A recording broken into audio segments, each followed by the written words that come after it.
நல்லா இருக்கிறீங்களா? கடந்த 2 நாட்களாக யோசுவாவை குறித்து படித்து கொண்டு வருகிறோம். நான் என்ன உங்களுக்கு ஆலோசனை சொல்லுவேன் என்றால், பிறகு யாராவது இது ஒளிப்பதிவு செய்து முடித்ததுக்கு பிறகு இந்த பாடத்தை யாராவது பார்த்தால், நேற்றும் அதற்கு முதல் நாளும் நான் சொல்லிக் கொடுத்ததை பார்க்காமல் இதை பார்க்க வேண்டாம் என்று சொல்லுகிறேன். ஆனால் யாராவது பிறகு இதை பார்க்கும் பொழுது இது 3வது பாடம், முதலாவதையும் 2வதையும் பார்த்தால்தான் 3வது ஒழுங்காக நமக்கு புரியும்.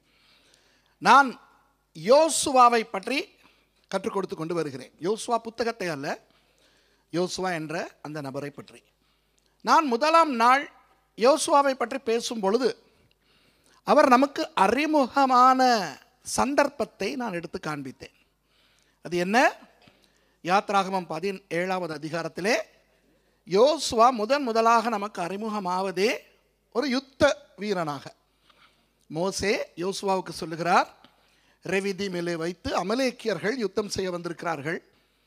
யோசுவாவை பார்த்து மோசே சொல்லுகிறார், தம்பி, நீ இந்த யுத்தத்துக்கான மக்களை நீ தெரிவு செய்து நீ போய் யுத்தம் செய், நான் நாளைக்கு மலையின் மேலே ஏறி நிற்பேன் என்று. அப்போ அதை அடிப்படையாய் வைத்து நான் உங்களுக்கு தல்முட் பவிலி, அதாவது பாபிலோனிய தல்முடிலே மெகிலா என்கின்ற பகுதியிலே வருகின்ற 14ஆம் வாக்கியத்தின் நடுப்பகுதியிலே இருந்து வந்த ஒரு சரித்திர விஷயத்தை உங்களுக்கு சொன்னேன். அது என்னவென்றால், யோசுவாவினுடைய அப்பா ஒரு யூதனாய் இருந்தாலும் யூத மக்களுக்கு துரோகம் இழைத்த ஒரு ஆளாய் இருந்திருக்கிறார். அவருடைய இயற்பெயர் என்னவென்று நமக்கு தெரியாது. ஆனால் இஸ்ரவேல் ஜனங்கள் அவருக்கு ஒரு பட்டப்பெயரை, புனைப்பெயரை வைத்தார்கள். அதுதான் நூன். நுண் என்பது பாம்பு என்று உங்களுக்கு சொன்னேன், ஞாபகம் இருக்கிறதா? எகிப்திய மொழியிலே கூட நுண் என்பது அந்த விலாங்கு மீனையும் பாம்பையும் குறிக்கும். விலாங்கு மீன், ஈல். அந்த விலாங்கு மீனை பற்றி நான் சொன்னேன். பொதுவாக இன்று கூட நாம் விலாங்கு மீனை பற்றி சொல்லும் பொழுது பாம்புக்கு தலையையும் மீனுக்கு வாலையும் காட்டுகின்ற ஒரு தன்மையை மனிதர்களுக்கு நாம் சொல்லுவோம், அதாவது துரோகிகளுக்கு. அப்போ யோசுவாவின் அப்பா ஒரு துரோகியாய் இருந்திருக்க வேண்டும். அவர் எகிப்தியர்களிடத்திலே தன்னுடைய மக்களை அவ்வப்போது காட்டி கொடுத்திருக்க வேண்டும். அதனால் அவருக்கு எகிப்தியர்களுடைய சலுகை நிறைய கிடைத்திருக்க வேண்டும் என்றெல்லாம் சொன்னேன், ஞாபகம் இருக்கிறதா? அப்பொழுது நான் முந்தநாள் உங்களுக்கு சொன்னேன், பிறகு இந்த பாடத்தின் போது நான் இந்த நூனை பற்றி அல்லது யோசுவாவின் தகப்பனை பற்றி இன்னும் கொஞ்சம் கூடுதலான விவரங்களை தருவேன் என்று. அதைத்தான் இன்றைக்கு நான் தரப்போகிறேன். புரிகிறதா? ஏன், எப்படி அவருக்கு அப்படி ஒரு சலுகை கிடைத்திருக்க முடியும்? என்ன, ஒரு மனுஷன் அப்படி ஒரு துரோகியாய் மாறுவது, அதற்கு ஏதாவது பின்னணி இருக்க வேண்டும் அல்லவா? அதை உங்களுக்கு நான் எடுத்து இயம்ப போகிறேன். சில வேத வசனங்களையும் பார்த்து நாம் இதை கொஞ்சம் ஆராய்வோம். அப்போதான் நமக்கு இந்த யோசுவாவினுடைய பின்னணி நமக்கு புரியும். அதற்கு இன்று எந்த இடத்துக்கு வந்திருக்கிறோம் என்றால், என்னாகமம் 13ஆம் அதிகாரம். இப்போ என்னாகமம் 13ஆம் அதிகாரத்தில் என்ன வருகிறது என்பதனை காட்டி, அந்த இடத்துக்கு நேற்று முந்தநாளும் நாம் படித்ததோடு எப்படி வருகிறோம் என்பதை நான் சுருக்கமாய் சொல்லிவிட்டு அப்புறம் நாம் யோசுவாவின் தகப்பனை குறித்து கொஞ்சம் ஆழமாய் பார்க்கலாம். யோசுவா ஒரு சாதாரண மனுஷனாகத்தான் நமக்கு அறிமுகமாகிறார். அவர் அறிமுகமாகும் பொழுது அவருடைய வயது 45. அப்போ ஏற்கனவே 20-25 வருடங்கள் தன்னுடைய தகப்பனுடைய செல்வாக்கு காரணமாக எகிப்திய இராணுவத்திலே அவர் பணியாற்றி இருக்க வேண்டும் என்று நான் சொன்னேன். அப்படி அவர் பணியாற்றி ஒரு சாதாரண போர் வீரனுடைய ஒரு நிலையிலிருந்து உயர்ந்து ஒரு படை தலைவனாக அவர் எகிப்திலே பணியாற்றி இருக்க வேண்டும் என்று நான் உங்களுக்கு சொன்னேன். எகிப்திலே இது ஒரு பழக்கம்தான். எகிப்திலே யாராவது திறமைசாலிகள் இருந்தால் அந்த திறமைசாலிகளை உயர்த்தி அவர்களை அரச சேவையில் பயன்படுத்துவது அவர்களுடைய வழக்கம். எகிப்தியர்கள் என்று சொல்லும் பொழுது நாம் அவர்களை குறைவாய் எடை போடவே கூடாது.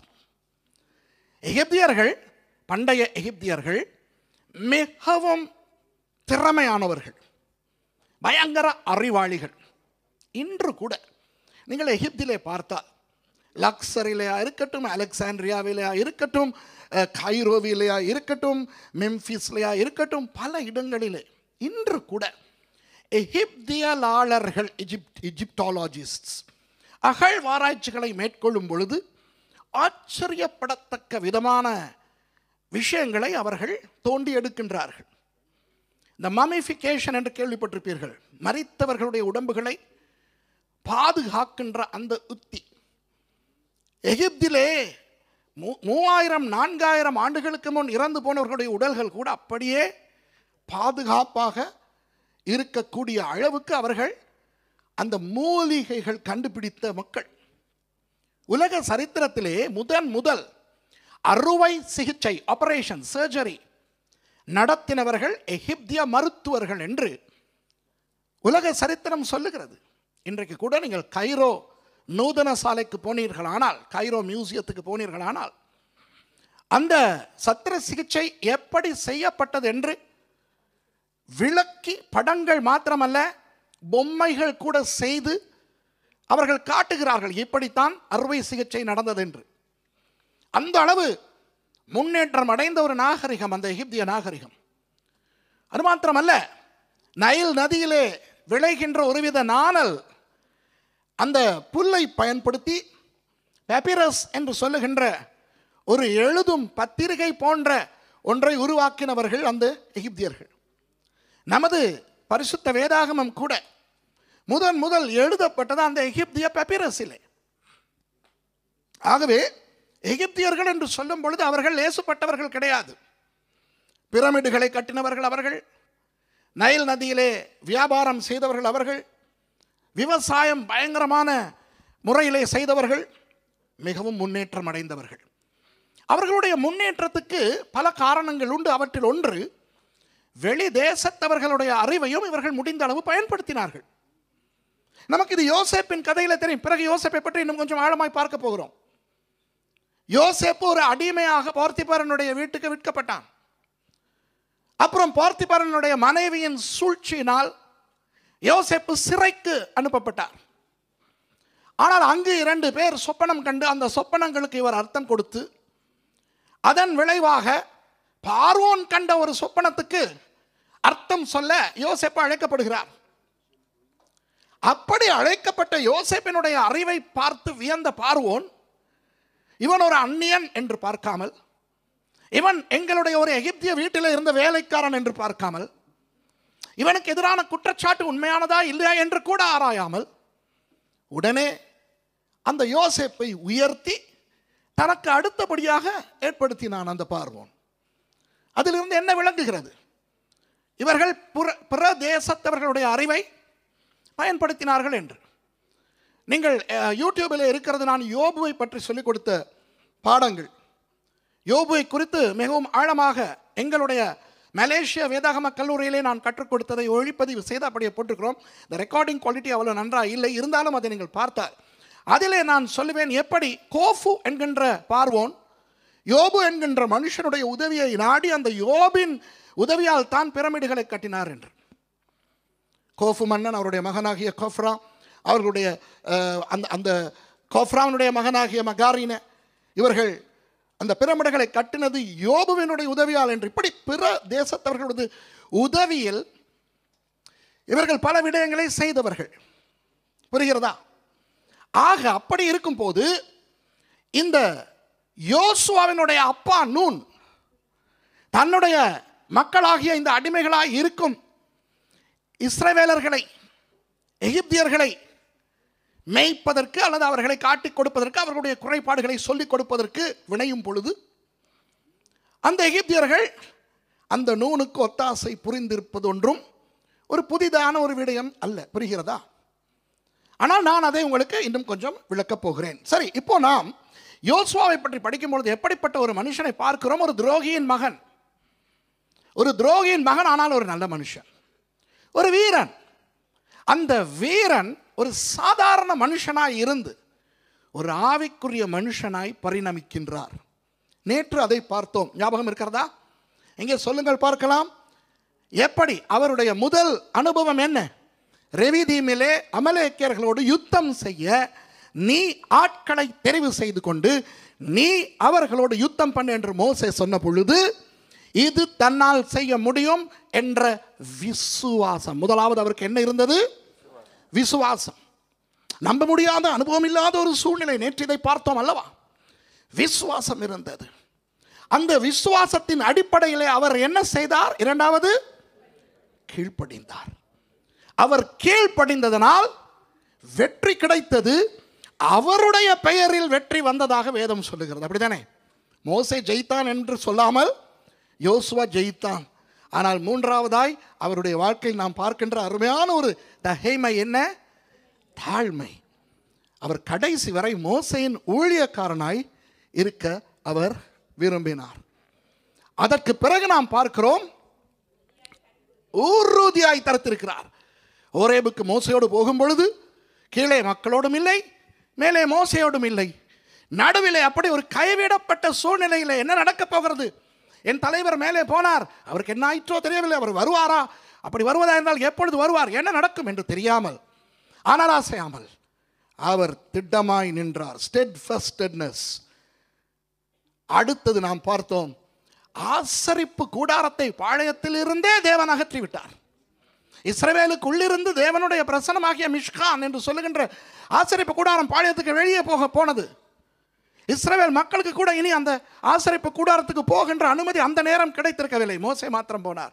இவர்கள் தங்கள் கூடார வாசல்களில் நின்று மோசே போனதை பார்த்தார்கள். ஆனால் ஆசரிப்பு கூடாரத்துக்கு யோசுவா போனார். மோசே தன்னுடைய வேலைகளை எல்லாம் முடித்துவிட்டு தனது கூடாரத்துக்கு போன பிறகும் ஆசரிப்பு கூடாரத்திலே தரித்திருந்தது யார்? நமது யோசுவா. இந்த யோசுவா ஆவிக்குரிய ஒரு மனுஷனாய் பரிணமித்தபடியினால் அவருக்கு ஒரு பதவி உயர்வு கிடைக்கிறது. என்ன பதவி உயர்வு தெரியுமா? தனது கோத்திரத்தை பிரதிநிதித்துவப்படுத்தும் தலைவராக அவர் ஏற்படுத்தப்படுகிறார். நான் பிறகு என்னாகமம் 11ஆம் அதிகாரத்துக்கு உங்களை சாடையாக கூட்டிக் கொண்டு போவேன். அதற்கு முன்னர் நாம் 13வது அதிகாரத்துக்கு வருவோம். 1வது வசனத்திலிருந்து வாசியுங்கள். கர்த்தர் மோசேயை நோக்கி, நான் இஸ்ரவேல் புத்திரருக்கு கொடுக்கும் கானான் தேசத்தை சுற்றி பார்ப்பதற்கு நீ மனிதரை அனுப்பு. ஒவ்வொரு பிதாக்களின் கோத்திரங்களிலும் ஒவ்வொரு பிரபுவாகிய புருஷனை அனுப்ப வேண்டும் என்றார். எப்படிப்பட்ட ஒரு புருஷனை அனுப்ப வேண்டுமாம்? சத்தமா சொல்லுங்க. பிரபு. அதாவது ஒவ்வொரு கோத்திரத்தையும் பிரதிநிதித்துவப்படுத்த அந்த ஒவ்வொரு கோத்திரத்திலிருந்தும் ஒரு ஆளை நீ அனுப்ப வேண்டும். எங்கே அனுப்ப வேண்டும்? கானான் தேசத்தை சுற்றி பார்த்து விட்டு வர அனுப்ப வேண்டும். ஆனால் நீ அனுப்ப தெரிவு செய்கின்றவர்கள் எப்படிப்பட்டவர்களாக இருக்க வேண்டும்? பிரபுக்களாய் இருக்க வேண்டும்.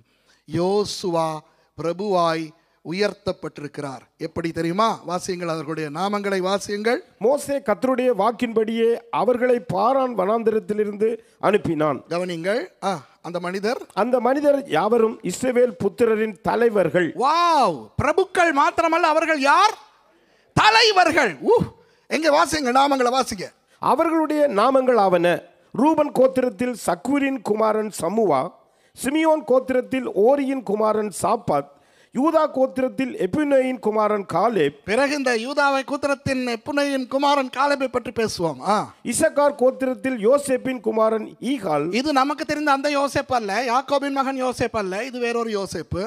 இப்ராஹிம் கோத்திரத்தில் நூனின் குமாரன் ஒசேயா. வாவ்! இப்ராஹிம் கோத்திரத்தில் நூனின் குமாரன் ஓசையா. இப்படி எழுதும் பொழுது கூட சாத்தானுக்கு இது ஒரு வெட்கக்கேடாய் இருக்குமா இல்லையா? யோசியுங்கள். நேற்று அதை சொன்னேன் அல்லவா? இனியும் வரும், இனியும் வரும். இனி நாளைக்கு நாம் பேச போகும் ஒரு விஷயத்திலும் இது வரும். ஆனால் நான் உங்களுக்கு என்ன சொன்னேன்? எல்லா இஸ்ரவேலர்களையும் சாத்தான் வஞ்சித்து விக்கிரக ஆராதனைக்குள்ளே நடத்தி வெற்றி கண்டான். ஆமாவா இல்லையா? இப்போ யாத்திராகமம் 32ஆம் அதிகாரத்திலே மோசே மேலே இருந்து கீழே வரும் பொழுது எல்லாருமே ஆடல் பாடல் கழிப்பு கொண்டாட்டம் விக்கிரக ஆராதனை ஓப்புஸ் என்கின்ற அந்த எகிப்திய மாட்டு கடவுளை செய்து கொண்டு வணங்கி கொண்டிருக்கிறார்கள். நான் உங்களுக்கு சொன்னேன் எப்படி ஆரோன் ஒரு விம்ப் ஆலை போல மாறி இருந்தார் என்று. தங்கத்தை எல்லாம் நெருப்பில் போட்டேனா அது மாடாய் வெளியே வந்தது. அப்போ ஆண்டவர் வெட்கப்பட்டார். இஸ்ரவேலர்கள் மூலம் ஆண்டவர் வெட்கப்பட்டார். ஆனால் ஆண்டவர் ஒரு மனுஷன் மூலமாக தனது வெட்கத்தை இல்லாமலாக்கி சாத்தானை வெட்கப்படுத்தினார். எப்படி? பாம்பின் குமாரன், நூனின் குமாரன் ஆசரிப்பு கூடாரத்திலே தொடர்ந்து இருப்பதன் மூலம். நேற்று அந்த விஷயம் உங்களுக்கு பேசினதா? உங்கள் ஒவ்வொருவருடைய முக்கியத்துவமும் நேற்று உங்களுக்கு புரிந்ததா? அது புரிந்திருக்காவிட்டால் நேற்று நீங்கள் வந்ததே அநியாயம். நமக்கு தாழ்மை இருக்க வேண்டியதுதான், ஆனால் தாழ்வு மனப்பான்மை இருக்கக்கூடாது. நாம் எல்லாரும் ஒவ்வொரு தனி மனுஷனாக ஒரு விசேஷமாக படைக்கப்பட்டோம். நாம் ஒவ்வொருவரும் தேவனுடைய சாயலாக அவருடைய ரூபத்தின்படி சிருஷ்டிக்கப்பட்டோம். நாம் ஒவ்வொருவருக்காகவும் இயேசுவானவர் கல்வாரி சிலுவையிலே மரித்தார். நாம் ஒவ்வொருவரும் தனிப்பட்ட ரீதியாக தேவனுக்கு முன்பாக ஆசாரியர்களாகவும் ராஜரீக ஆசாரியர்களாக இருக்கிறோம். பிறகு அந்த வசனத்தை நான் உங்களுக்கு மறுபடியும் ஞாபகப்படுத்துவேன். 2 பேதுரு 2:9.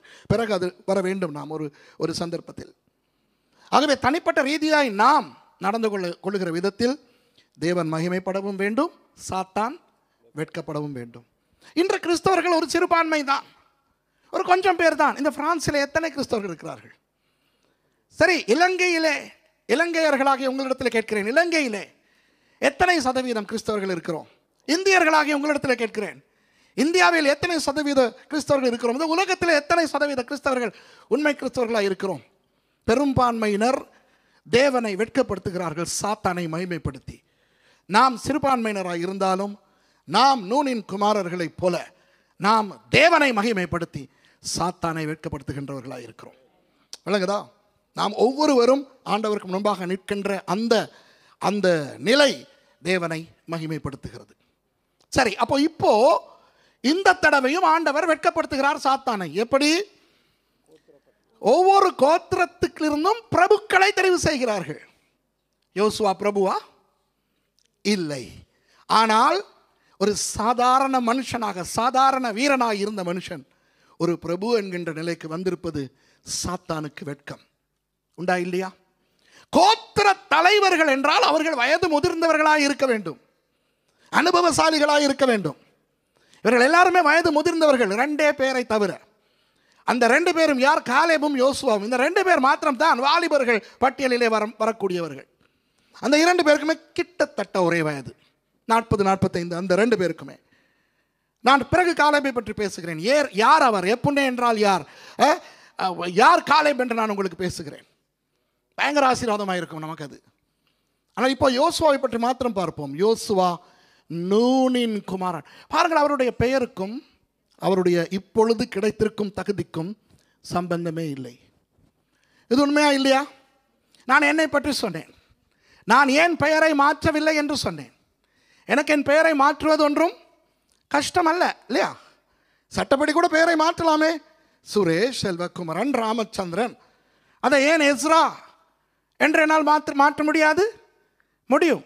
ஆனால் நான் யோசுவாவை போல இருக்க வேண்டும், நீங்கள் யோசுவாவை போல இருக்க வேண்டும். அதற்காக பெயர் மாற்றிக்கொண்டது தப்பு என்று நான் சொல்லவில்லை. நான் சொல்ல வருவதை கேளுங்கள். எப்படி யோசுவாவின் பெயருக்கும் அவருடைய ஊழியத்துக்கும் சம்பந்தமே இல்லையோ, அதுபோல நமது பரம்பரைக்கும் நமது பெயருக்கும் நாம் செய்யும் வேலைக்கும் சம்பந்தமே இருக்கக்கூடாது. நான் ஒரு சுரேஷ் ஜோசப், ஒரு சுரேஷ் ஜேக்கப், ஒரு சுரேஷ் ஏப்ரஹாம், ஒரு சுரேஷ் டேவிடாக இருந்திருந்தால் நான் செய்கிற ஊழியம் ஒரு ஒரு குழப்பமான ஒரு ஊழியமாக இருக்காது. ஏன்? என் அப்பா ஒரு கிறிஸ்தவர், என் தாத்தா ஒரு கிறிஸ்தவர், என் அப்பா ஒரு பாஸ்டர், என் மாமா ஒரு இவாஞ்சலிஸ்ட் என்று சொல்லலாம். ஆனால் என் பெயர் என்ன? சுரேஷ் செல்வகுமரன் ராமச்சந்திரன். நான் செய்கிற ஊழியம் என்ன? வேத ஆராய்ச்சியாளன், வேத ஆசிரியன், கிறிஸ்தவ ஊழியக்காரன் என்ற தெய்வமே. இதுதான் சாத்தானை கவலைப்படுத்துகிற, அவனை வேதனைப்படுத்துகிற ஒரு விடயம். இப்போ மற்றவர்களை பற்றி எனக்கு பிரச்சனை இல்லை. அதாவது ரூபன் கோத்திரத்தில் சக்கூரின் குமாரன் சமுவா, பிசாசுக்கு அது ஒன்றும் பிரச்சனையே கிடையாது. சிமியோன் கோத்திரத்தில் ஓரியின் குமாரன் ஷாஃபாத், ஒரு பிரச்சனையும் கிடையாது. ஆனால் யூதா கோத்திரத்தில் எப்புன்னேயின் குமாரன் காலேப், பிசாசுக்கு பெரிய பெரிய பெரிய பிரச்சனை. அது பிறகு பேசுவோம். இசக்கார் கோத்திரத்தில் யோசேப்பின் குமாரன் ஈகால், அவனுக்கு பிரச்சனையே இல்லை. ஆனால் இப்ராஹிம் கோத்திரத்தில் நூனின் குமாரன் ஓசே, அவனுக்கு பிரச்சனை. ஏன்?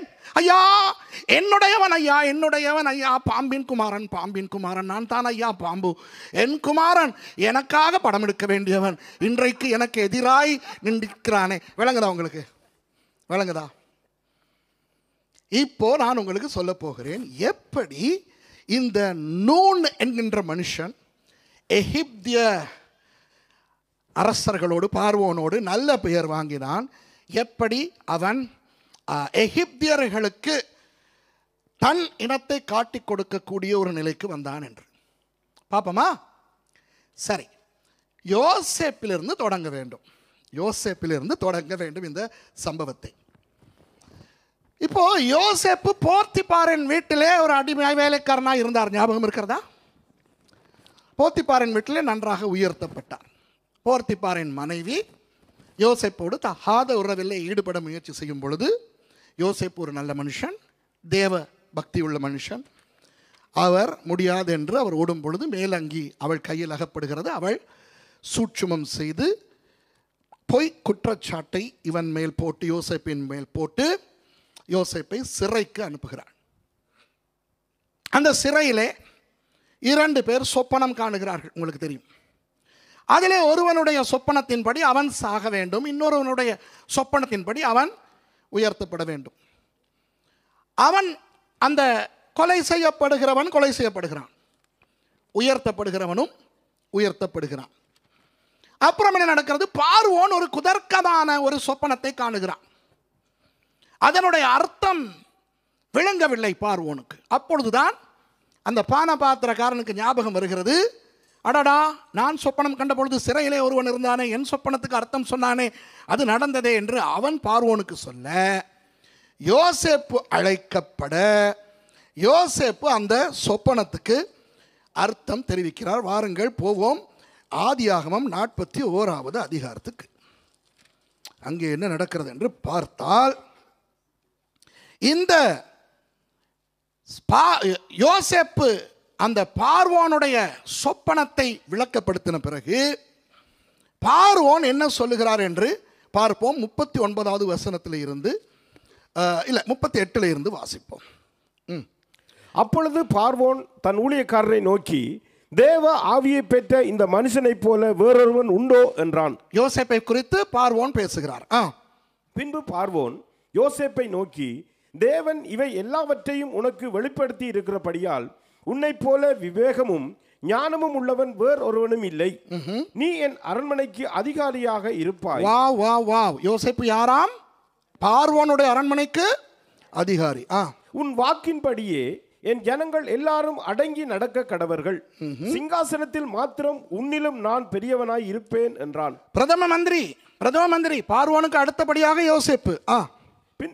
பின்னும் பார்வோன் யோசேப்பை நோக்கி, பார், எகிப்து தேசம் முழுமைக்கும் உன்னை அதிகாரியாக்கினேன் என்று சொல்லி பார்வோன் தன் கையிலே போட்டிருந்த தன் முத்திரை மோதிரத்தை கழட்டி அதை யோசேப்பின் கையிலே போட்டு மெல்லிய வஸ்திரங்களை அவனுக்கு உடுத்தி பொன் சரப்பணியை அவன் கழுத்திலே தரித்து தன்னுடைய 2ஆம் ரதத்தின் மேல் அவனை ஏற்றி தென்றலிட்டு பணியுங்கள் என்று அவனுக்கு முன்பாக கூறுவித்து எகிப்து தேசம் முழுமைக்கும் அவனை அதிகாரியாக்கினான்.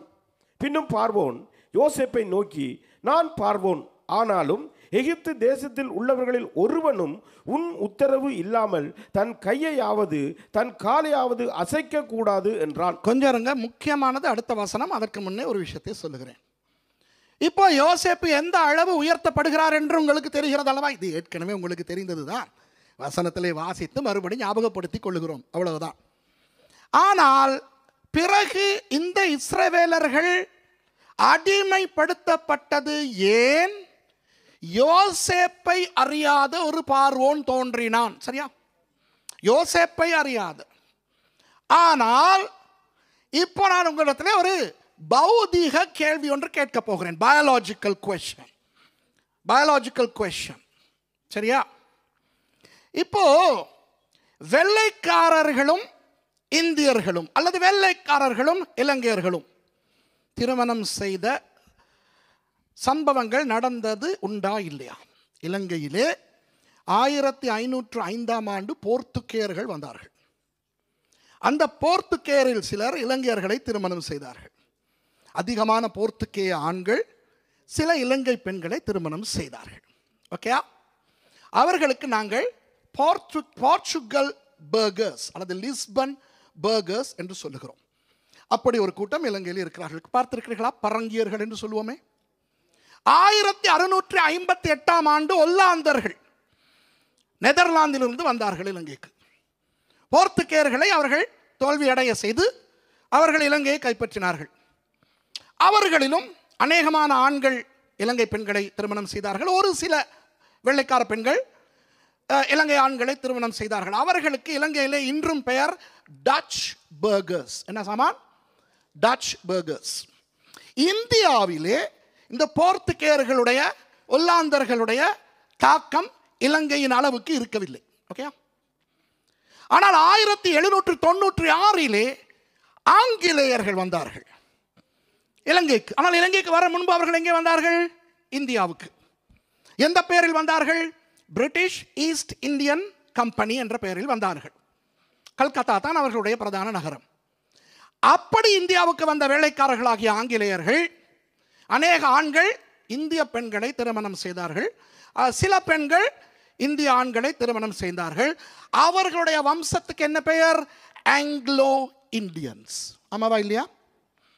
1796 பிறகு அதே ஆங்கிலேயர்கள் இலங்கையை கைப்பற்றி ஒல்லாந்தர்களை துரத்தி அடித்த பிறகு பிரிட்டிஷ் பர்கர்ஸ் என்கின்ற ஒரு இலங்கை கூட்டம் உருவாகினது. அப்போ இலங்கையிலே 3 விதமான பர்கர்ஸ் இருக்கிறார்கள். Portugal Lisbon burgers, touch burgers, British burgers.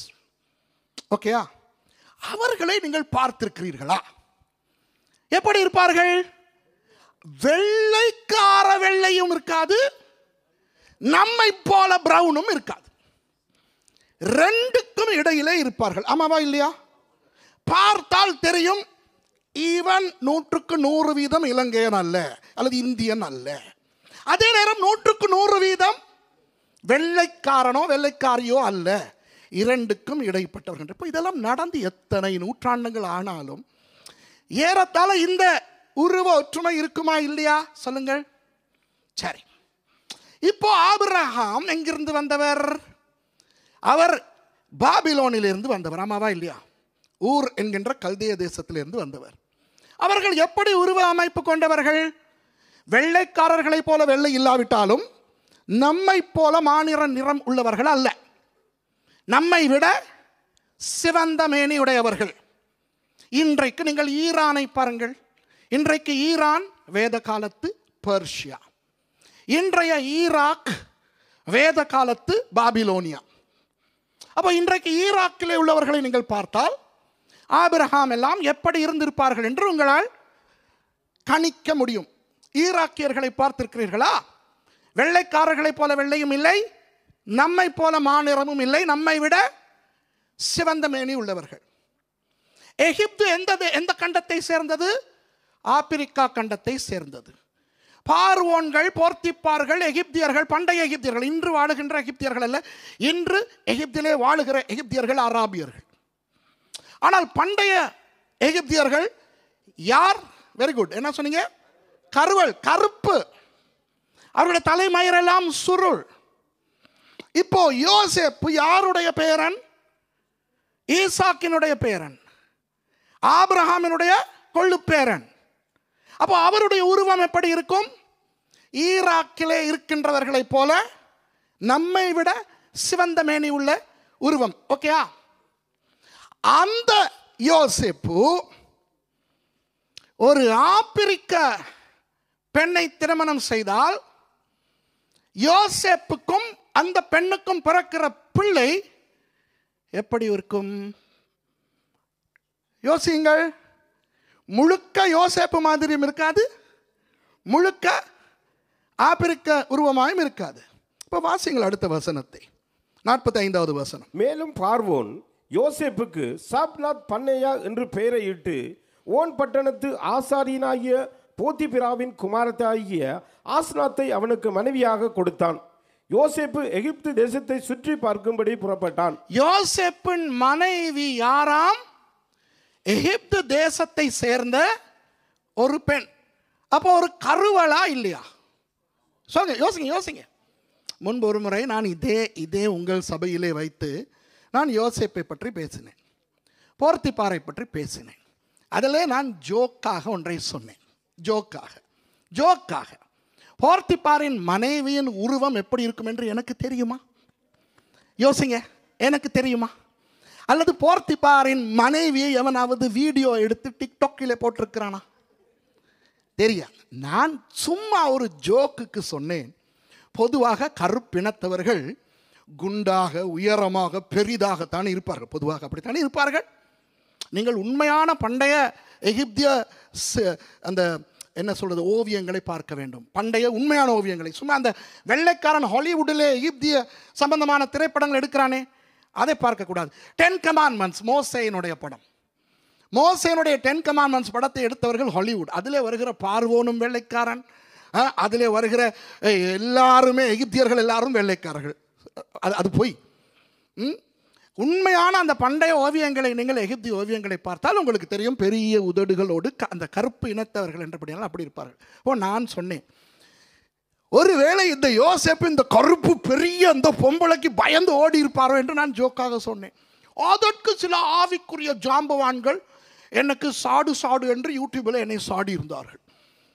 யோசேப்பு நல்ல மனுஷன் என்றபடியினால் தான், தேவ பக்தி உள்ளவன் என்றபடியினால் தான் அவன் ஓடினான். இந்த சுரேஷ் ராமச்சந்திரன் சொல்லுகிறதை பார்த்தால் அவள் அசிங்கமாய் பெரிதாய் இருந்தபடினால் ஓடினான். ஐயோ, நான் அப்படி சொல்லவே இல்லை. இன்றும் நான் சொல்கிறேன், யோசேப்பு தேவ பக்தி உள்ள ஒரு மனுஷன், நல்ல மனுஷன். அப்பா விளங்குதா? அது சும்மா நான் ஜோக்குக்கு சொன்னது. சரி, இப்போ சொல்லுகிறேன். இப்போ இந்த யோசேப்புக்கு ஒரு மனைவியை பார்வோன் கொடுக்கிறானே, அந்த மனைவி வெள்ளைக்காரியாக இருப்பாளா? இல்லை. அவளை பற்றின முழு விபரமும் இங்கே உண்டு இந்த வசனத்தில். இது நமக்கு போதும், ஆராய்ச்சியாளர்களுக்கு போதும். நமக்கு தெரியும், வேறு எகிப்திய ஏடுகளோடு ஆராய. விளங்குதா? நமக்கு மெம்பிஸ் டெக்ஸ்ட் இருக்கின்றன, பிரமிட் டெக்ஸ்ட் இருக்கின்றன, டாவ் இருக்கின்றன, நமக்கு எத்தனையோ. இது பேராசிரியர்களுக்கு சொல்கிறேன். முதலாவது நாளிலே சொன்னேன் அல்லவா, பேராசிரியர்களுக்கும் சில விஷயங்கள் சொல்லுவேன், அது உங்களுக்கு விளங்க தேவையில்லை என்று சொன்னேன். இப்போ இது பேராசிரியர்களுக்கு. டாவ், Memphis text, pyramid text, okay, இவற்றிலே இந்த ஓன் என்கின்ற இடத்தை பற்றி இருக்கிறது. ஓன் என்கின்ற அந்த இடம் சூரிய நமஸ்காரம் அதிகமாய் நடைபெறுகின்ற ஒரு மத மையம். மத மையம் என்றால் விளங்குகிறதா? மதம் சம்பந்தமான ஒரு பிரதான இடம். அவர்களுடைய சூரிய தெய்வத்தின் பெயர் ரா. அப்போ அந்த சூரிய தெய்வம், நைல் தெய்வம் ஹப்பி, பார்வோன் தான் சூரியனுக்கும் நைலுக்கும் பிறந்த பிள்ளை. இப்படித்தான் அவர்களுடைய அந்த நம்பிக்கைகள் இருந்தன. நான் அந்த 10 வாதைகளை பற்றி பேசும்பொழுது சொல்லிக் கொடுத்திருக்கேன், ஞாபகம் இருக்கிறதா? அந்த ரா தெய்வத்தை வணங்குகின்ற பெரிய கோயில் இருந்த பட்டணத்துக்கு பெயர் ஓன். அந்த பட்டணத்திலே பிரதான மத தலைவராய் இருந்த அந்த மனுஷனுடைய பெயர் இங்கே வருகிறது, போத்திப்பிரா. என்ன சாமான்? சத்தமா சொல்லுங்க. ஐயோ, இது அந்த போத்திபார் அல்ல. யார்? யோசேப்பு வேலை செய்தாரே போத்திபார், அவர் அல்ல. பெயர் கிட்டத்தட்ட ஒன்று மாதிரி இருக்கிறது. இதே மாதிரி ஒரு விஷயம் தானியேல் புத்தகத்திலும் வரும். தானியேலுடைய பெயர் மாற்றப்பட்டது. தானியேலுக்கு என்ன பெயர் வழங்கப்பட்டது? பெல்தெஷாத்சார். அதே தானியேல் சம்பவத்திலே நேபுகாத்நேச்சாருடைய பேரன் ஒருவர் வருவார், ராஜா. அவருடைய பேர் என்ன? பெல்ஷாத்சார். அப்போ பெல்ஷாத்சாருக்கும் பெல்தெஷாத்சாருக்கும் இடையில் இருக்கிற வித்தியாசம் அந்த டே மாத்திரம் தான். தானியேல் பெல்தெஷாத்சார், அவன் பெல்ஷாத்சார். அதுபோல யோசேப்பின் ஆரம்ப முதலாளி போத்திபார். யோசேப்பின் மாமனாராய் மாறினவர் போர்த்திபார் அல்ல, போர்த்திப்பிரா.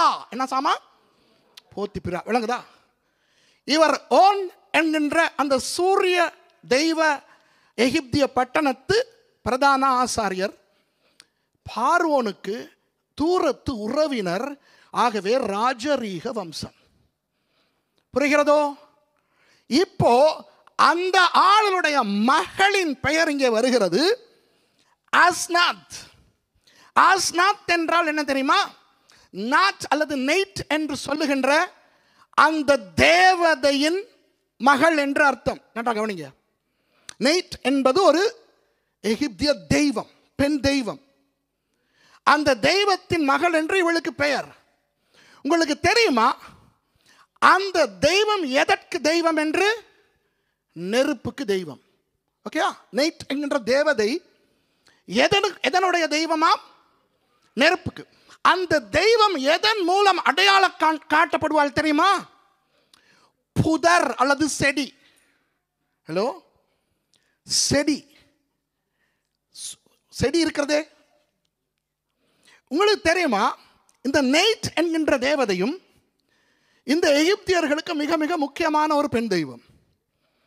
அந்த தெய்வத்தை பாருங்களேன், நீங்களே யோசிங்கள். ரா என்கின்ற சூரிய தெய்வத்தின் ஆசாரியன் போத்திபிரா தன் மகளுக்கு அந்த நைட் தெய்வத்தின் மகள் என்ற பெயரை வைக்கிற அளவுக்கு அந்த நைட் என்கின்ற தேவதை எவ்வளவு முக்கியமான தேவதையாக இருந்திருக்க வேண்டும் என்று நீங்கள் யோசித்து பாருங்கள்.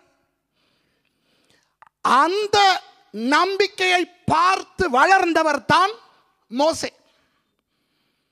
அதனால் தான் ஆண்டவர் முதல் மோசேயை சந்திக்கும் பொழுது அந்த நைட் தெய்வம் அடையாளப்படுத்துகின்ற முட்செடியிலே அந்த தெய்வம் எதற்கு தெய்வமோ அக்கினி, அந்த அக்கினியை எரிய வைத்து ஆண்டவர் தரிசனமானார். இப்ப விளங்குதா உங்களுக்கு? அதாவது இதெல்லாம் உண்மையான தெய்வங்கள் அல்ல. நெருப்பையும் கட்டுப்படுத்துவது நான், முட்செடியையும் கட்டுப்படுத்துவது நான் என்று தனது வல்லமையை காட்டுவதற்காக. இதுக்கு ஒரு பெரிய ஆமேன் வந்திருக்கணும். உங்களெல்லாம் பார்த்தா எனக்கு பைத்தியம் பிடிக்காம இருக்கிறதே ஆச்சரியம்தான். ஒரு பயங்கர ரகசியம். நான் மோசையை பற்றி பேசும்போது கூட இதை சொல்லிக் கொடுக்கவில்லை. இன்று தான் முதல் உங்களுக்கு சொல்லிக் கொடுக்கிறேன். அப்ப என்ன நடக்கணும்? வாய பொழக்கணும் என்று தெய்வமே. ஹல்லேலூயா. நான் சொல்றேன், இந்த நைட் தெய்வம் அல்ல என்று காண்பிப்பதற்கு ஆண்டவர் அந்த செடியிலே அக்கினியை கொண்டு வருகிறார்.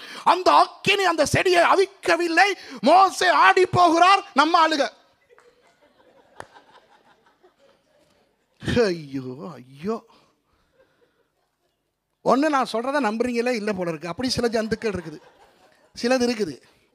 நீ என்ன கோதாரியா சொன்னாலும் நாங்கள் ஏசு ஜீவிக்கிறார், ஏசு தடவுறார், ஏசு கொஞ்சிறாருன்னு சொல்லிட்டு போமன் இல்லையா? எங்களுக்கு எவ்வளவோ பிரச்சனை இருக்குது, வேதனை இருக்குது. முள்ளான், செடியான், நெருப்பான், நெய்ட்டான், சவாப்பானோ,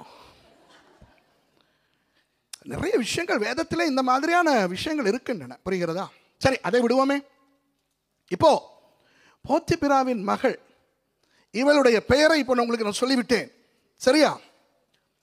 அவள் எப்படிப்பட்ட உருவம்? ஒரு கருப்பினத்தவள். அவளுடைய தலைமயிரெல்லாம் சுருட்டை. அப்போ யோசேப்புக்கும் அவளுக்கும் 2 மகன்மார் பிறக்கிறார்கள். மூத்த மகனுக்கு பேர் மனாசே, 2வது மகனுக்கு பேர் எப்ராயிம். இப்போ யோசிங்கள், அந்த மனாசேயும் எப்ராயிம் எப்படிப்பட்ட உருவத்தை உடையவர்கள்? விளங்குதா? அந்த ஆங்கிலோ இந்தியன்ஸ் மாதிரி, பர்கர் மாதிரி, பாதி யோசேப்பு மாதிரி, மீதி அம்மா மாதிரி. அப்போ அவர்களுடைய வம்சம், அந்த பரம்பரை எப்படி இருக்கும்? அந்த உருவம் அப்படியே இருக்கும். ஆமாவா இல்லையா? எப்ராயிம் வம்சத்திலே வருகிறவர்கள், மனாசே வம்சத்திலே வருகிறவர்களுடைய உருவங்கள் மாத்திரம் கொஞ்சம் வித்தியாசமாக பார்த்தால் தெரிகின்ற அளவுக்கு இருக்கும். இன்றைக்கும் நீங்கள் இஸ்ரவேலுக்கு போனால் இந்த எத்தியோப்பியாவிலிருந்து வந்த யூதர்கள், அவர்களை நீங்கள் காணுவீர்கள். நீங்கள் இஸ்ரவேலுக்கு எத்தனை பேர் போயிருக்கிறீர்கள்? போனவர்கள் நீங்கள் இராணுவத்தினரிலே கண்டிருக்கிறீர்களா? கருப்பு ஆண்கள், கருப்பு பெண்கள் இருக்கிறதை கண்டிருக்கிறீங்களா? அப்ப இவர்கள் என்ன ஆப்பிரிக்கர்களை கொண்டு வந்து இஸ்ரேல் இராணுவத்தில் சேர்த்து வைத்திருக்கிறார்களா? இவர்கள் யூதர்கள். ஆனால் அவர்கள் எத்தியோப்பியாவிலே பல நூற்றாண்டுகளாக வாழ்ந்தபடியினால் அவர்களுடைய உருவம் அப்படி இருக்கிறது. புரிகிறதோ? அப்போ யோசேப்பை அறியாத ஒரு பார்வோன் தோன்றினாலும் இந்த எபிரேயர்கள் மத்தியிலே தங்களுடைய சாயல் கொண்ட ஒரு சிலரும் உண்டு என்று எகிப்தியர்கள் காணுவார்களா இல்லையா? அப்போ அவர்கள் அந்த எகிப்தியர்களோடு பேசி என் அம்மா உங்க வம்சம்னு சொல்லுவதை அவர்களால் செய்ய முடியுமா? முடியாதா? இப்போ டச் பர்கர்ஸ் என்று இன்றைக்கு இருக்கிறார்களே இலங்கையிலே, அவர்களுக்கு இன்றும் ஒல்லாந்து தேசத்தின் சலுகைகள் உண்டு. அது தெரியுமா உங்களுக்கு? சலுகைகள் உண்டு. அவர்கள் அதற்கென சில கமிட்டியெல்லாம் போட்டிருக்கிறார்கள். எனக்கு இந்தியாவிலே ஆங்கிலோ இந்தியன்ஸுக்கு பிரிட்டிஷ் கவர்மெண்ட் எதுவும் உதவி செய்கிறதா இல்லையா எனக்கு அது தெரியாது. ஆனால் இலங்கையில் இருக்கிற பர்கர்ஸுக்கு நீங்கள் வேண்டுமானால் நீங்கள் விசாரித்து பாருங்கள். டச் பர்கர்ஸுக்கு ஒல்லாந்து இன்றும் சலுகைகள் கொடுக்கின்றன. அவர்களுக்கு லேசாக குடிபெயர்ந்து போக முடியும். புரிகிறதா?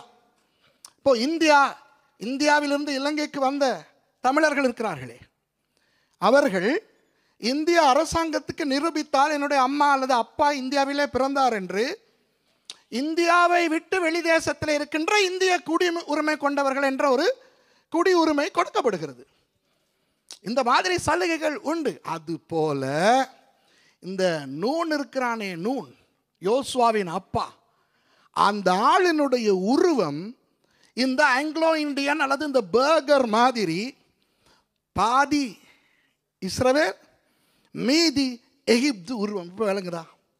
அதனால் தான் அவரால் முடிந்தது அந்த மாதிரி தன் இனத்தை காட்டி கொடுப்பதற்கு, அவர்களோடு சேருவதற்கு. உங்களுக்கு விளங்குதா?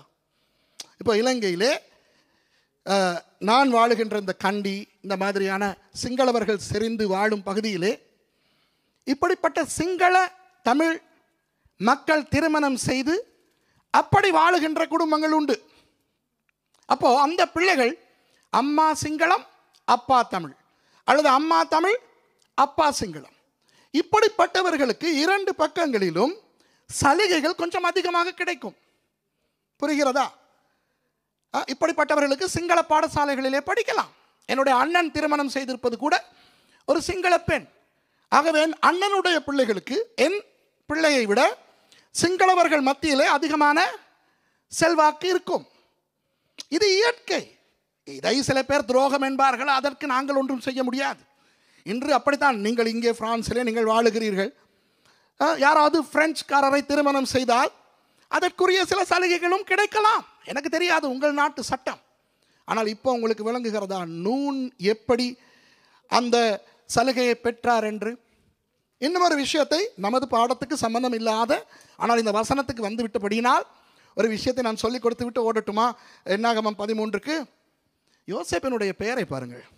45வது வசனத்தில் யோசேப்புக்கு என்ன பெயர் வைக்கப்பட்டது?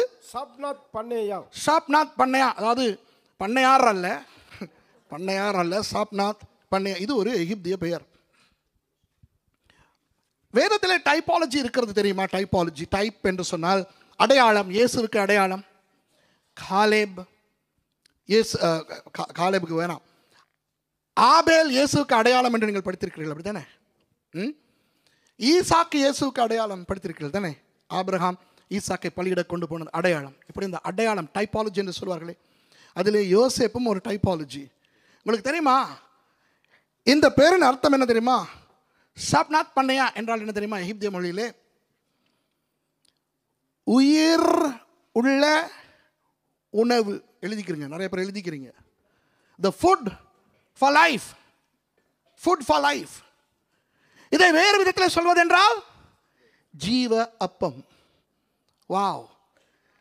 யோசேப்புக்கு வழங்கப்பட்ட பெயர் என்ன? ஜீவ அப்பம்.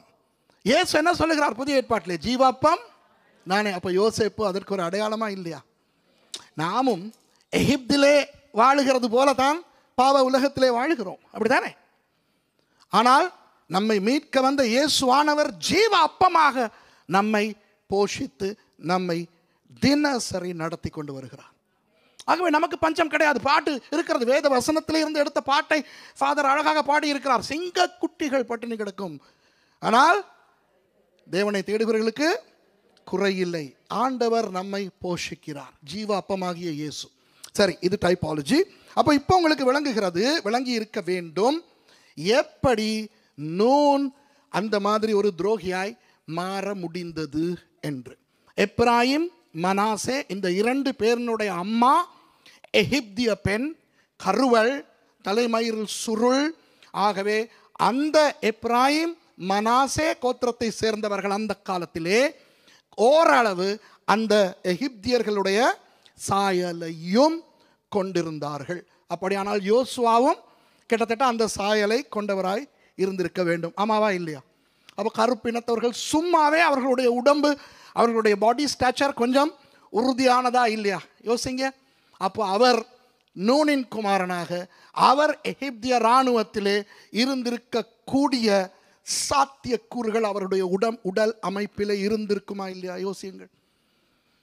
இவற்றையெல்லாம் வைத்து நான் உங்களுக்கு இவ்வளவு சொல்லிக் கொடுக்கிறேன். எவ்வளவு ஆராய்ந்திருப்போம், எத்தனை ஏடுகளை பார்த்திருப்போம், எத்தனை சாட்சிகளோடு வருகிறோம். ஆனால் வேதத்தில் இதெல்லாம் இருக்கிறது. எத்தனை பேர் ஆதியாகமம் 41 45 வாசித்து ஒழுங்காய் மறுபடி வாசிக்க கூட மாட்டார்கள். அவர்களுக்கு என்ன தெரிகிறதோ அதை வாசித்துக் கொண்டு ஓடி விடுவார்கள். ஓன் தேசத்து ஆசார போத்தி பாரா போத்தி பிராவா விளங்குதா? யோசியுங்கள், எத்தனை பேர் நின்று அந்த வசனத்தை தியானித்திருக்கிறீர்கள்? நம்ம தியானிக்கிறதெல்லாம் எந்த வசனம் தெரியுமா? நான் உன்னை விட்டு விலகுவதும் இல்லை, உன்னை கை விடுவதும் இல்லை. இதுதான் நமக்கு. இதெல்லாம் இது போத்தி பிராவோது என்ன கூதாரி. ஆனால் இவற்றை பார்க்கும் பொழுது நமக்கு அழகான சில பின்னணிகளை கண்டுபிடிக்க முடிகிறது. அப்போ இப்படிப்பட்ட ஒரு நல்லதல்லாத பின்னணியை உடைய அந்த நூனின் குமாரன், ஆண்டவருக்கு ஸ்தோத்திரம், இப்போ ஒரு பிரபுவாக உயர்கிறார். அந்த கோத்திரத்து தலைவனாக உயர்கிறார். மறுபடியும் என்னாகமம் 13க்கு வந்தால் அதிலே ஒரு விடயம் இல்லை தெரியுமா? இதில் இருந்தும் ஒரு விஷயத்தை ஆண்டவர் நமக்கு சொல்லிக் கொடுக்க போகிறார்.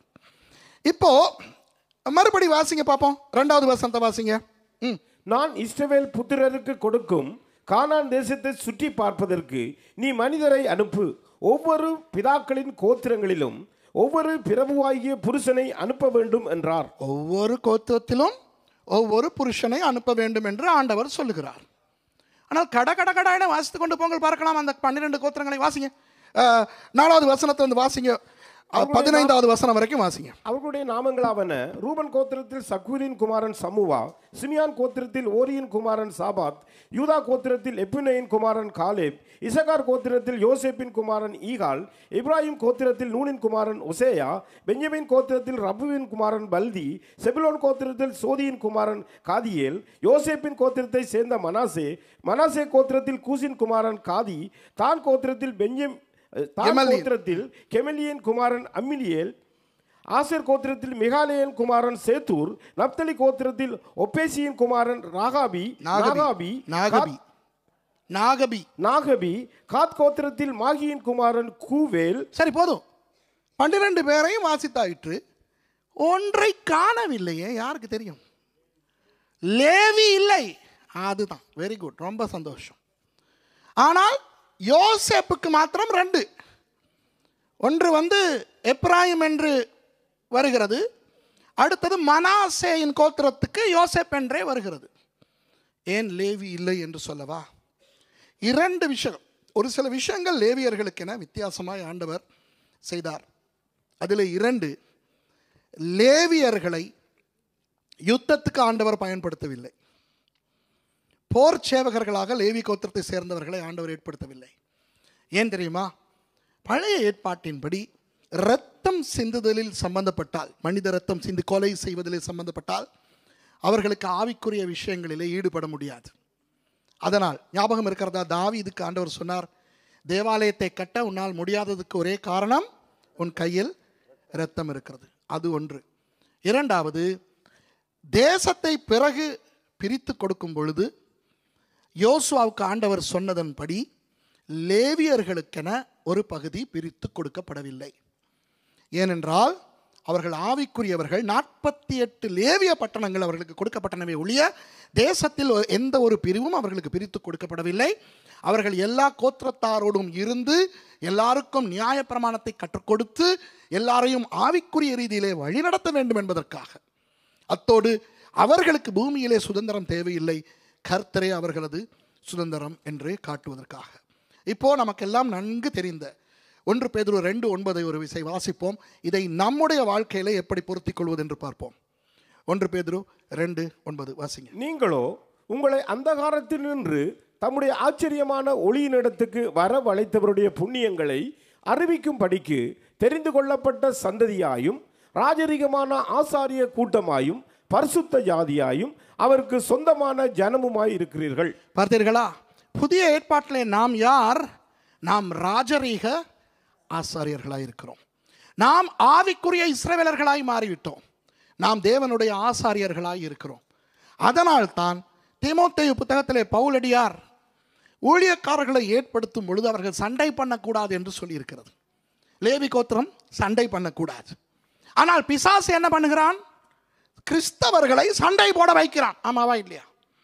ஆகவே சண்டை போடுகின்ற கிறிஸ்தவர்கள் அவர்கள் லேவிய அந்த அந்த முறைமைக்கே துரோகம் செய்கிற ஒரு கூட்டம் என்பதனை மனதில் வைத்துக் கொள்வோம்.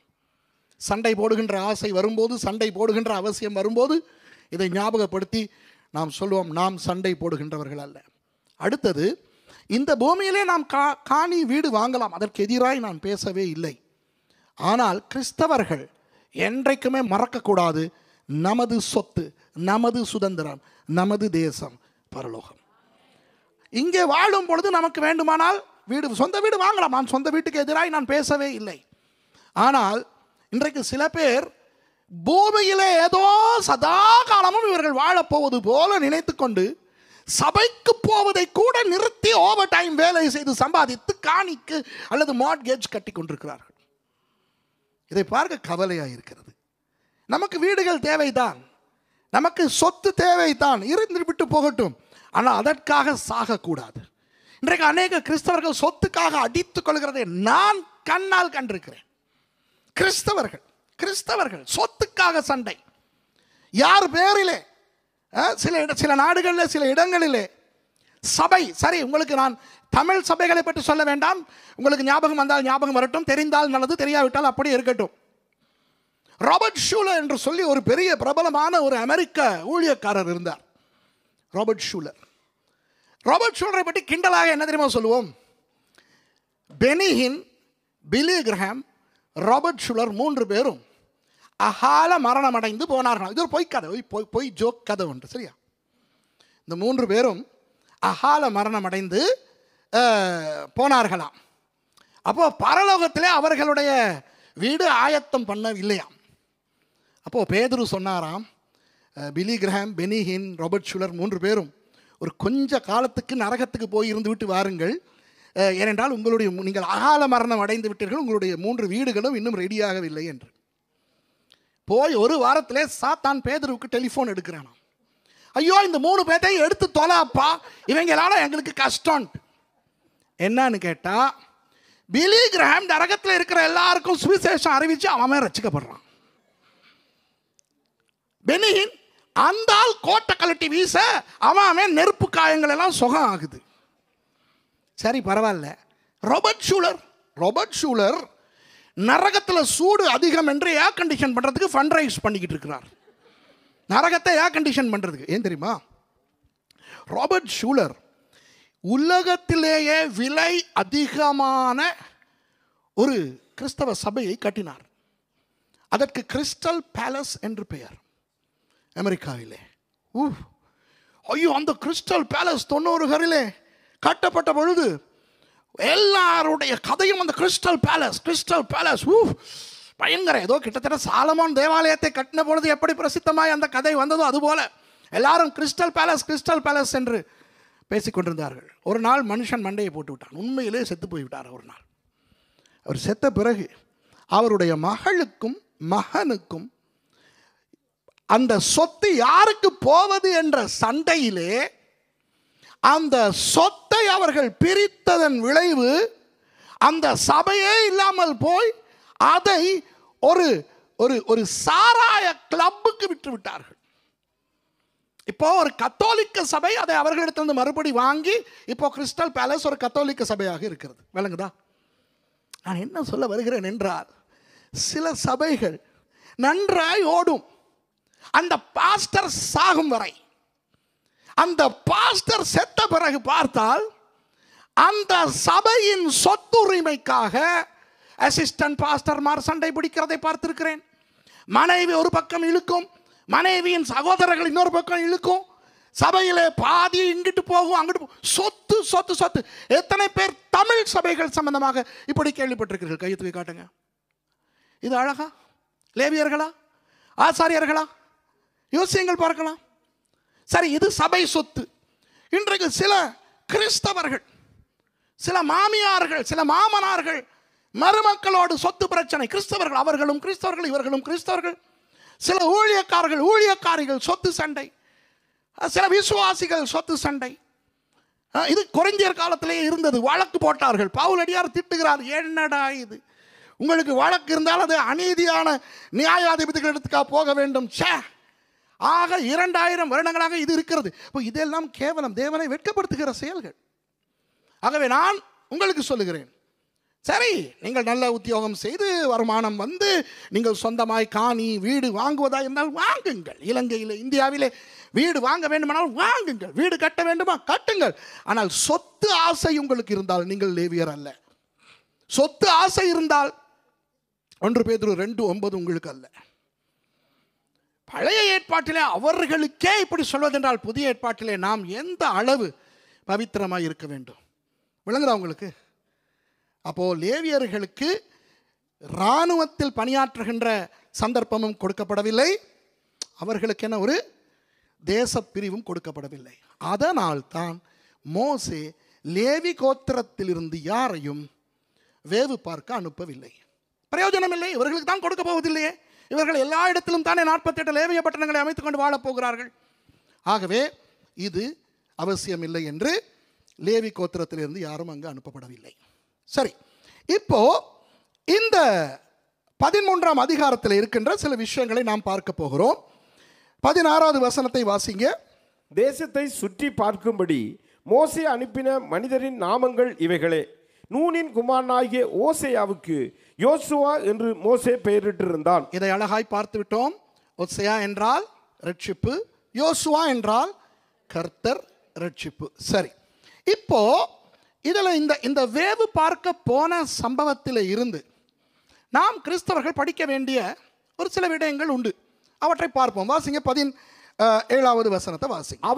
அவர்களை மோசே கானான் தேசத்தை சுற்றி பார்க்கும்படி அனுப்புகையில் அவர்களை நோக்கி, நீங்கள் இப்படி தெற்கே போய் மலையில் ஏறி தேசம் எப்படிப்பட்டது என்றும் அங்கே குடியிருக்கிற ஜனங்கள் பலவான்களோ பலவீனர்களோ கொஞ்சம் பேரோ அநேகம் பேரோ என்றும் அவர்கள் குடியிருக்கிற தேசம் எப்படிப்பட்டது, அது நல்லதோ கெட்டதோ என்றும் அவர்கள் பட்டணங்கள் எப்படிப்பட்டதென்றும் அவர்கள் கூடாரங்களில் குடியிருக்கிறவர்களோ கோட்டைகளில் குடியிருக்கிறவர்களோ என்றும் நிலம் எப்படிப்பட்டது, அது வளப்பமானதோ இழப்பமானதோ என்றும் அதில் விருட்சங்கள் உண்டோ இல்லையோ என்றும் பாருங்கள்.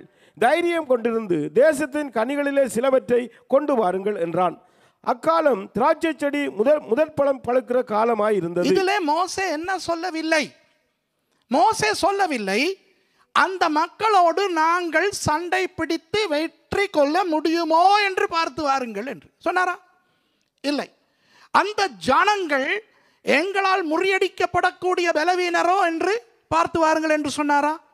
இல்லை. மோசே தெளிவாய் இவர்களுக்கு சொல்லி அனுப்புகிறார், நீங்கள் இப்படி தெற்கே போய் மலைகளில் எல்லாம் ஏறி போய் தேசத்தை பார்த்து விட்டு வாருங்கள். அங்கு வாழுகின்ற மக்களை பாருங்கள். அவர்கள் எப்படிப்பட்டவர்கள்? வளர்ந்தவர்களா, கட்டையானவர்களா, கொளுத்தவர்களா, மெலிந்தவர்களா, கருப்பா, வெள்ளையா, பிரவுனா? அவர்கள் வீடுகளில் வாழுகிறார்களா, கூடாரங்களில் வாழுகிறார்களா? மொத்தத்தில் மோசே இவர்களுக்கு சொன்னது, நீங்கள் போய் பார்த்துவிட்டு வந்து எல்லாரையும் உற்சாகப்படுத்துங்கள் என்று தான் சொன்னார். ஏனென்றால் 1வது வசனத்தை பாருங்கள், 2வது வசனத்தை பாருங்கள். கர்த்தர் என்ன சொல்லுகிறார்? 13:2, நான் இஸ்ரவேல் புத்திரருக்கு கொடுக்கும் கானான் தேசத்தை, நான் இஸ்ரவேல் புத்திரருக்கு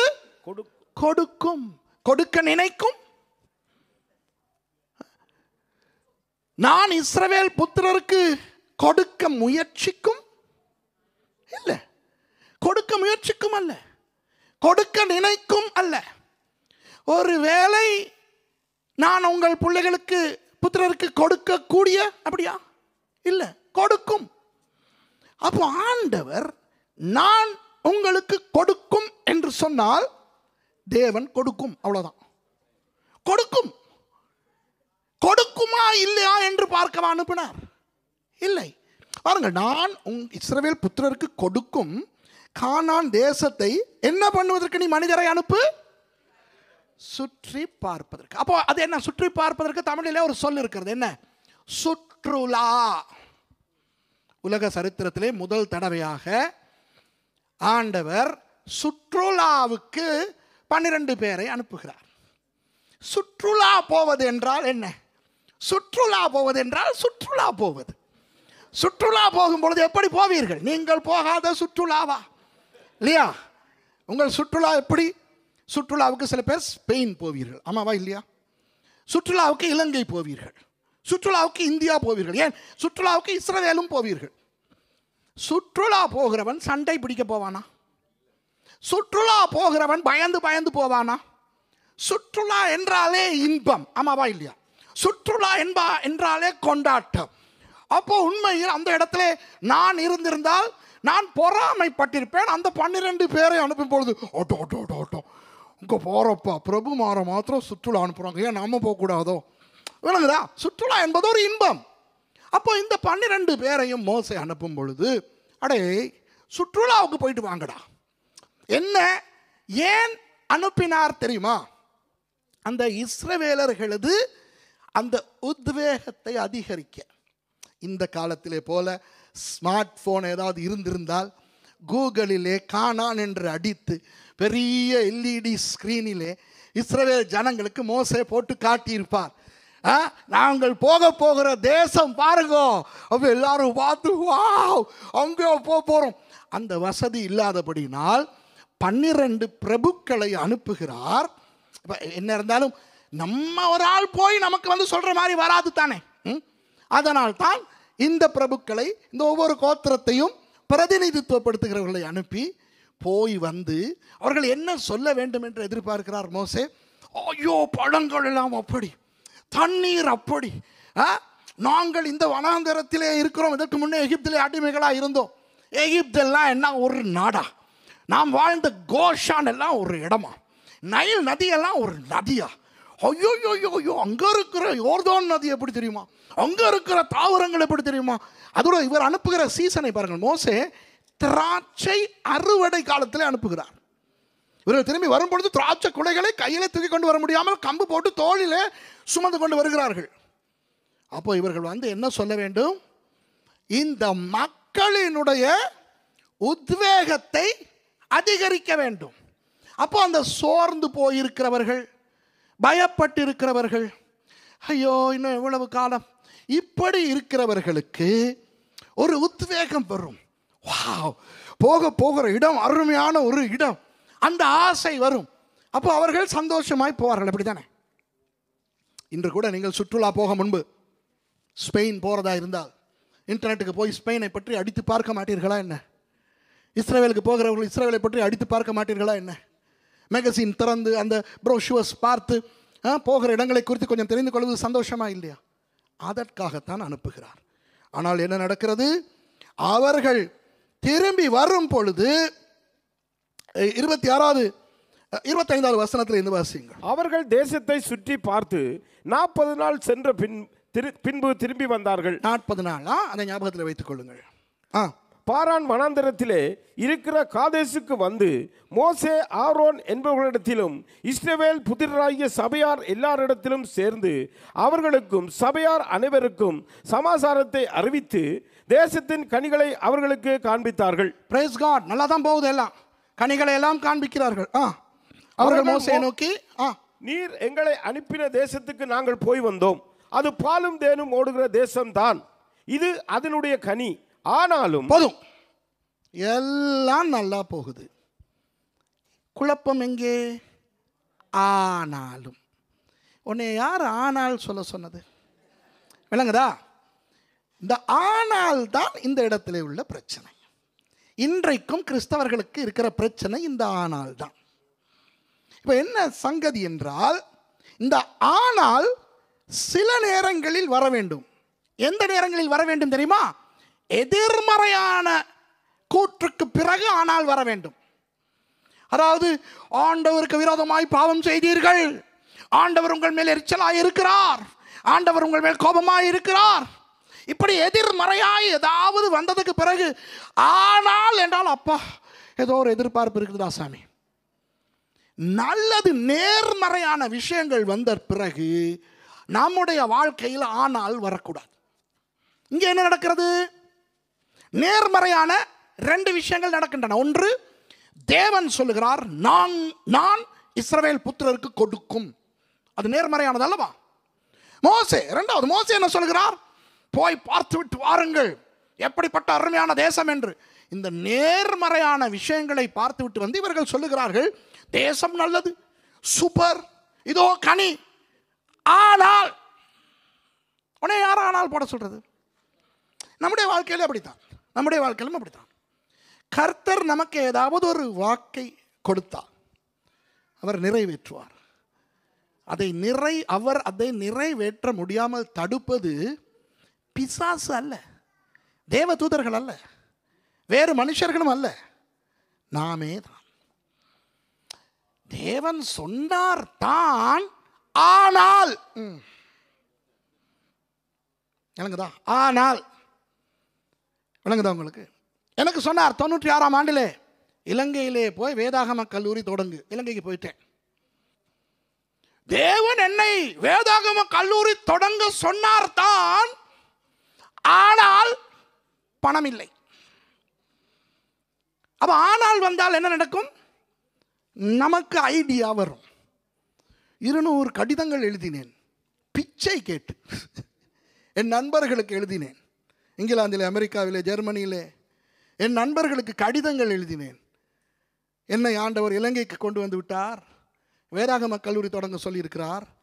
ஜெப தேவைகள் என்ற பகுதியிலே என்னுடைய கப்சாவை விட்டேன். விளங்குதா? இந்த நமக்கு கள்ளத்தனம் செய்ய நல்லா தெரியும், தெரியுமா? பிச்சை வாங்குறதையும் ஸ்டைலாக தான் வாங்குவோம். கிறிஸ்தவர்கள், ஊழியக்காரர்கள் பிச்சை வாங்கும் விதங்கள் என்ன? ஒன்று, ஜெப தேவை. எனக்கு ஒரு வீடு வேண்டும் என்று ஜெபித்துக் கொள்ளுங்கள். நான் எனக்கு வீடு வேணும், வெள்ளக்காரன் ஜெபிக்கணுமா? ஏன் எனக்கு ஜெபிக்க முடியாதோ? பிச்சை வாங்குறேன், மறைமுகமாக கேட்குறேன். விளங்குதா?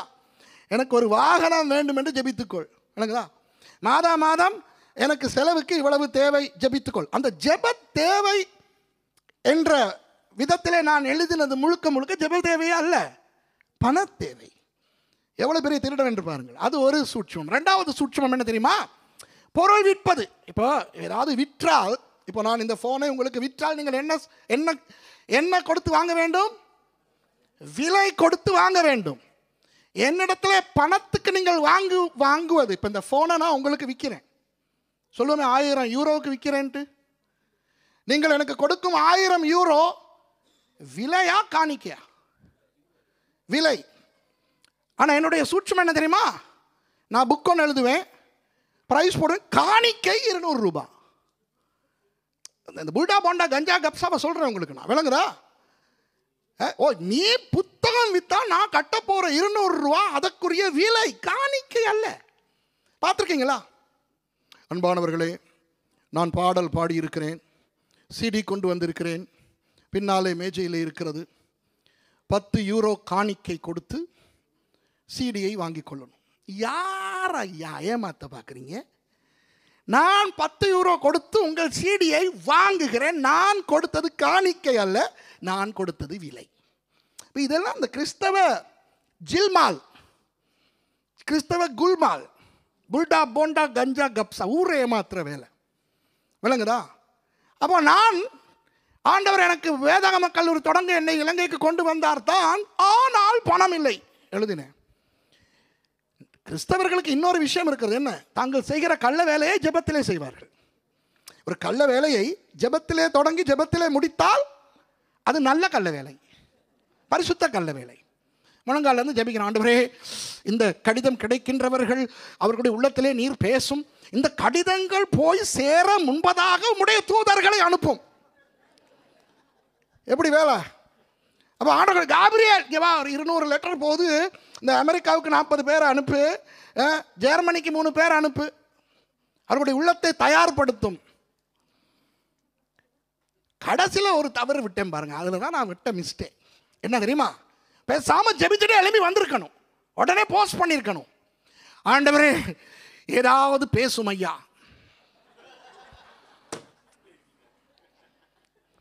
பேசினார். சுரேஷ், உன் வீட்டுக்கு ஒரு வேலைக்காரியை நீ எடுத்தீனா, அந்த வேலைக்காரி உன் சொந்தக்காரங்க வீட்டுக்கெல்லாம் போய், அவளுக்கு தெரிஞ்சவங்க கிட்டலாம் போய், உன் பக்கத்து வீட்டுக்கெல்லாம் போய், சுரேஷுக்கு சமைக்கிறதுக்கு அரிசி வாங்குறதுக்கு உதவி செய், பருப்பு இருந்து மிச்சப்பட்ட பருப்பு இருந்தால் கொடு, பாவிச்ச தும்புக்கட்டை துடைப்பு இருந்தா கொடு, ரின்ஸோ சன்லைட் சோப் ஏதாவது வாங்க பணம் கொடுன்னு கேட்டா, உனக்கு அவமானமா அவளுக்கு அவமானமா என்று கேட்டார். நான் சொன்னேன், எனக்கு தான் அவமானம். அப்போது இலங்கைக்கு உன்னை கொண்டு வந்தது யார்? நீங்க. இப்போ பிச்சை வாங்குகிறாயே, யாருக்கு அவமானம்? உங்களுக்கு தான். அப்போ என்ன செய்யணும்? இதை நீங்களே சொல்லுங்க. கிழித்து வீசு. எனக்கு ஒரே ஒரு கோபம் ஆண்டவர் மேலே. அந்த 200 காப்பி பிரிண்ட் பண்ண முந்தி சொல்லியிருந்தாருன்னா 300 ரூபா காப்பாற்றிருப்பேன். இல்லை வலிக்க வச்சார் ஆண்டவர். 300 ரூபா கடன் வாங்கி மேர்சிட அக்கா கிட்ட போய் பிரிண்ட் எல்லாம் பண்ணிக்கிட்டு வந்த பிறகு தான் சொன்னார் ஆண்டவர். உண்மையாக நான் சொல்லுகிறேன், நாம் ஆண்டவர் நமக்கு எதையாவது செய்வேன் என்று சொன்னால் அவர் செய்வார். அவர் காலம் பிந்தி செயல்படுகிறவரும் இல்லை, அனாவசியமாக முந்தி செயல்படுகிறவரும் அல்ல. அவர் நேரத்துக்கு வேலை செய்கிறவர். 96 என்னை கொண்டு போனார். இப்போ 29 வருடங்கள் ஆகிவிட்டன. ஆண்டவர் என்னை கைவிட்டாரா? இல்லை. நானே நினையாததும் எட்டாததுமான உயரத்தில் ஆண்டவர் எங்களுடைய ஊழியத்தை செய்து வைத்திருக்கிறார். இதுதான் ஆண்டவர். ஆகவே உங்களுக்கு நான் சொல்லுகிறேன், உங்களுக்கு ஆண்டவர் ஏதாவது ஒரு வாக்கு தத்தம் கொடுத்தால் அவர் வாக்கு மாறாத தேவன். அந்த வாக்கு தத்தத்தை நிறைவேற்றுவார். அவசரப்படக்கூடாது, குறுக்கு வழி கூடாது, ஆனால்கள் கூடாது. இவர்கள் வந்து ஆனால் சொல்லும் பொழுது, ஆனாலும் அந்த தேசத்திலே குடியிருக்கிற ஜனங்கள் பலவான்கள், பட்டணங்கள் அரணிப்பானவைகளும் மிகவும் பெரியவர்களுமாய் இருக்கிறது. அங்கே ஏனாக்கின் குமாரரையும் கண்டோம். இனி என்ன? ஏனாக்கின் குமாரர் இருந்தால் உனக்கு என்ன? பெரிய ஏனாக்கின் குமாரர் என்றால் பெரிய உயரமானவர்கள், வாட்ட சாட்டமானவர்கள். இந்த சும்மா சொல்லுவேன் பூதம் மாறின்னு. இந்த ரெஸ்லர் ஒருத்தன் தான் அண்ட்ரே த ஜாயண்ட், மார்க் ஹென்ரி. நான் அந்த மாதிரி ரெஸ்லிங் பார்த்தா தான் என்னுடைய பிரசங்கம் விளங்கும். அமலேக்கியர் தென்புறமான தேசத்தில் கூடியிருக்காங்க. யார் அமலேக்கியர்கள்? நம்மை அடிக்க வந்த முதல் எதிரிகள். பார்த்தீங்களா எப்படி? இப்போ இதெல்லாம் ஜனங்கள் கேட்டுக்கொண்டிருக்கிறார்கள். அப்போ பாருங்கள் 30வது வசனம் வாசிங்க. 30வது வசனம். அப்பொழுது காலேப் மோசேக்கு பிரதியுத்தரமாக, இல்லை 30வது வசனம். அப்பொழுது காலேப் மோசேக்கு முன்பாக, அப்பொழுது காலேப் மோசேக்கு முன்பாக ஜனங்களை அமர்த்தி, நாம் உடனே போய் அதை சுதந்தரித்துக் கொள்வோம், நாம் அதை எளிதாய் ஜெயித்துக் கொள்ளலாம் என்றான். அதாவது காலேப் பார்த்தார், விஷயம் சரியில்லாமல் போகிறது. போனது 12 பேர். 10 பேர் மாறி மாறி மாறி மாறி எதிர்மறையாய் சொல்லுகிறார்கள். ஐயோ அங்க இப்படி இருந்தது, மற்ற அந்த பில்டிங் எல்லாம் பெரிய அரணிப்பான கட்டடங்கள். மற்ற கொஞ்சம் ஒரு ஏனாக்கின் புத்திரர்களை கண்டோம். என்ன நாக்கு? ஏனாக்கு. பீனாக்கு சீனாக்கு இல்லை, ஏனாக்கு. ஐயோ 10 பேர் மாறி மாறி சொல்றதை பார்க்கும்போது காலேபுக்கும் யோசுவாவுக்கும் ஆவி ஆத்துமா சர்ரம் இடம் மாறுகிறது. நல்ல கவனிங்க, எல்லாம் பிரபுக்கள்னால தான். இது மாத்திரம் சாதாரணர்களாக இருந்திருந்தால் காலேப் கடித்தே குதறி இருப்பார் அவர்களை. காலேப் என்றால் என்ன? நாய். காலேப்ங்கிற சொல் அர்த்தம் என்ன? நாய். கடிச்சு இருப்பார். ஒரு ஜனங்கள் கொஞ்சம் இருங்க எல்லாம் ஷடாப். ஐயோ மோசே, இவங்க கதையெல்லாம் வேணாம், வாங்க டக்குன்னு போய் தேசத்தை பிடித்துக் கொள்வோம் என்று அவர் சொல்லுகிறார். 31வது வசனம். அவனோ கூட போய் வந்த மனிதரோ, நாம் போய் அந்த ஜனங்களோட எதிர்த்து நிற்க நம்மாலே கூடாது, அவர்கள் நம்மை பார்க்கிலும் பலவான்கள் என்றார்கள். பாருங்கள், இதுதான் ஐயா உண்மையான ஒரு யதார்த்தம். இதுதான் பெரும்பான்மை. எங்கு பார்த்தாலும் எதிர்மறையாய்த்தான் இருக்கும். இந்த உலகமே அப்படிதான். விளங்குதா உங்களுக்கு? நீங்கள் அரசியலை எடுங்கள், வியாபாரத்தை எடுங்கள், ஊழியத்தை எடுங்கள், பெரும்பான்மை என்ன சொல்லுகிறது என்று பாருங்கள். பெரும்பான்மை எப்போ பார்த்தாலும் எதிர்மறையாய்த்தான் பேசும். ஆமாவா இல்லையா? சும்மா உலகத்தை பாருங்க. ஆண் திருமணம் செய்வது, பெண் திருமணம் செய்வது. பரவாயில்லையா, இருக்கிறதா, கையை தூக்குங்கள் என்று சொன்னால் பெரும்பான்மை எதற்கு தூக்குகிறது? பரவாயில்லை என்று தூக்குகிறது இல்லையா? ஏதாவது ஒரு அசிங்கம், ஒரு அசுத்தம், கருக்கொலை, கருச்சிதைவு, யுத்தம், அசுத்தம். அப்போ இந்த பெரும்பான்மை என்பது அதிகமானவர்கள் எங்கு பார்த்தாலும் எதிர்மறையாய்த்தான் செயல்படுகிறார்கள். இது உலக நியதி மாதிரி. அப்போ இது தானே ஜனநாயகம். ஆமாவா இல்லையா? இது ஜனநாயகமா இல்லையா? ஜனநாயகம் என்பது ஒரு நல்ல சொல் போல இருக்கிறது நல்லதல்ல. Democracy is not a good way. விளங்குதா உங்களுக்கு? Morals are not mores. அப்போ சபைக்குள்ளேயும் அது வருகிறது. இன்றைக்கு அநேக சபைகளிலே ஊழியக்காரர்களை தீர்மானிப்பது பெரும்பான்மை, ஆமாவா இல்லையா? செலவுகளை தீர்மானிப்பது பெரும்பான்மை, தீர்மானங்களை எடுப்பது பெரும்பான்மை. இதுக்கு ஏஜிஎம் எல்லாம் வச்சிருக்கேன். ஒரு தேசத்தில் இப்போ நீங்கள் பொதுக்கூட்டம் என்று வைக்கிறீர்கள் அல்லவா? நான் அதற்கு எதிரானவன் அல்ல. ஒரு தேசம், அந்த தேசத்தில் சட்டம் இருக்கிறது, கணக்கு வழக்கு எல்லாம் ஆடிட் செய்ய வேண்டும், இவையெல்லாம் நல்லது. நாங்களும் கர்மேல் பர்வத சபை ஆடிட் அக்கவுண்ட் எல்லாம் ஆடிட்டிங் செய்கிறோம், அந்த பொதுக்கூட்டம், இதெல்லாம் நல்லது. ஆனால் ஆவிக்குரிய விஷயங்களை தீர்மானிக்கிறவர் தேவன். தேவனுடையது ஒரு ஜனநாயகம் அல்ல, அரசாங்கம். அரசாங்கம் என்பது அரசர் ஆளுகின்ற அங்கம், ஆமாவா இல்லையா? அரசர் யார்?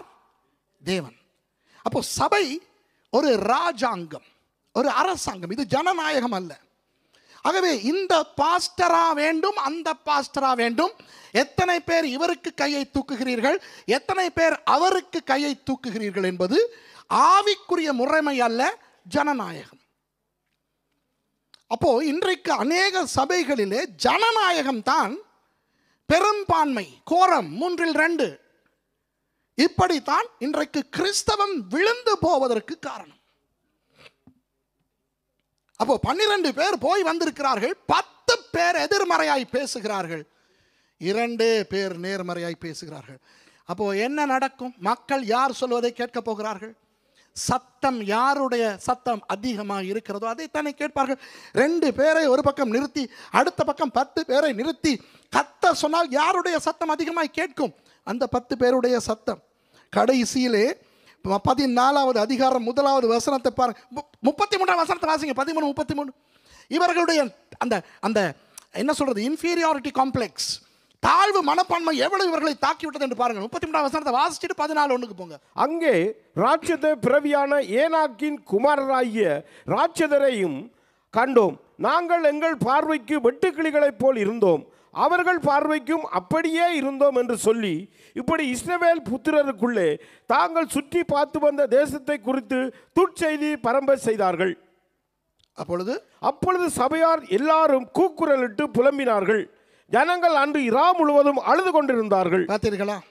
இதுதான் அந்த 10 பேரால் நடந்தது. இந்த 10 பேரும் பயங்கரமான எதிர்மறையாளர்கள். அவர்கள் கேவலமான முறையிலே ஜனங்களை மோசம் போக்கி சந்தோஷமாய் ஆர்ப்பரிக்க வேண்டிய ஜனங்கள் இப்பொழுது கூக்குரலிட்டு முறையிடுகிற ஒரு நிலைக்கு தள்ளப்படுகிறார்கள். புரிகிறதா உங்களுக்கு? இதற்கு காரணம் என்ன? பெரும்பான்மையினருடைய கருத்து கணிப்பு. தயவு செய்து ஆண்டவர் உங்களுக்கு எதையாவது சொன்னால் அதை போய் கண்டவர்களிடமும் கேட்டு ஆலோசனை கேட்காதீர்கள். ஆண்டவர் உங்களை ஊழியத்துக்கு அழைத்தால் அதை போய் உங்கள் சொந்தக்காரர்களோடு பேசி, நண்பர்களோடு பேசி, ஆண்டவர் என்னை ஊழியத்துக்கு அழைக்கிறார், போகவா வேண்டாமா, கருத்து கணிப்பு வேண்டாம். அதிகமான பேர் எதிர்மறையாய்த்தான் பேசுவார்கள். இது ஊழியத்திலே மாத்திரமல்ல, சும்மா உலக ரீதியாக கூட, நீங்கள் உலக பிரகாரமாக கூட நீங்கள் கருத்து கணிப்பு செய்தால் எதிர்மறை தான் வெல்லும். புரிகிறதா? கர்த்தர் உங்களுக்கு வாக்கு கொடுத்தால் அதை நிறைவேற்றுவாரா இல்லையா என்று போய் நீங்கள் கேட்க வேண்டாம். ஒன்றை சொல்லுகிறேன், கிறிஸ்தவர்களுக்கு ஒன்றை சொல்லுகிறேன். கர்த்தர் உங்களுக்கு உங்கள் ஊழியக்காரர் மூலம் ஒன்றை சொல்லிவிட்டார். அதை போய் கண்ட என்னை போல வந்து போகிற ஊழியக்காரர்களிடம் டபுள் கன்ஃபர்மேஷன் எடுக்க கேட்டுக்கொண்டு தெரிய வேண்டாம். விளங்குதா? இன்றைக்கு இருக்கிற பிரச்சனை என்னவென்றால், இந்தியாவில் இருக்கிற ஊழியக்காரரோடு பேசுவது, பாஸ்டர் இப்படி இப்படி இப்படி ஆண்டவர் எனக்கு சொன்னதாக எங்கள் பாஸ்டர் சொல்லுகிறார், ஆலோசனை கேட்கிறார்கள். இந்தியாவில் இருக்கிற பாஸ்டருக்கு, இலங்கையில் இருக்கிற பாஸ்டருக்கு உங்கள் நிலைமை எப்படி தெரியும்? ஏன் உங்களுக்கு ஆண்டவர் மேய்ப்பன் கொடுத்தில்லையா? நிறைய பேரிடம் கேட்பது, 10 பேரிடம் கேட்பது, 8 பேர் வேண்டாம் என்பார்கள். என்ன செய்ய போகிறீர்கள்? கவனம். கர்த்தர் வாக்கு மாறாதவர். கர்த்தர் சொன்னால் அவர் அதை நிச்சயம் செய்வார். நானும் மடையன் மாதிரி 96ஆம் ஆண்டில் ஒரு முட்டாளை போல நான் என் வீட்டாருக்கு சொன்னேன்.